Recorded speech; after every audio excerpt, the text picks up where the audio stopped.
রিম্পাদি, আমি যেটা দেখলাম বাংলাদেশে বেশ কিছু বন্ধু আছে, তাদের সঙ্গে করে ঘুরে ঘুরে দেখলাম ওরা সব 5-7 জনের করে একটা করে গ্রুপ করেছে, ঠিক আছে? এ ওকে টাইম দেয়, ও ওকে টাইম দেয়, আর ওরা নাইট করে সারা রাত করে লাইভ করছে। আমরাও ভাবছি এরকম একটা যদি গ্রুপ বানাই, দেখুন না রিম্পাদি যদি চেষ্টা করে হয় তাহলে সবারই একসঙ্গে আমরা করে নিতে পারি। ধরুন 7 জন কি 8 জনের একটা গ্রুপ বানালাম, একদিন একজনকে নাইট দিলাম, তাহলে সে 8-10 ঘন্টা করে পেয়ে যাবে।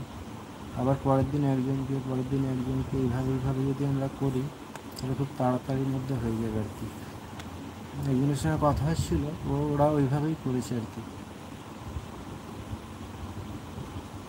এরকম সিরিয়াসলি করতে হবে আর কি। এরও এখানে আমরা দৌড়ঝাঁপ করে আমরা যদি 8-10 জনের একটা গ্রুপ করি, যদি 8-10 জন নাও হয়,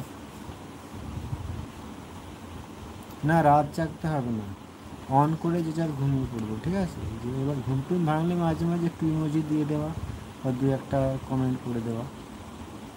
রাত জাগতে হবে না, ফোনগুলো রাত জাগবে আর কি। এইভাবেই করেছে আমাদের ইন্ডিয়ার ছেলে, কলকাতার ছেলে একটা, ও বাংলাদেশের মানুষের সঙ্গে গ্রুপ বানিয়ে এইভাবে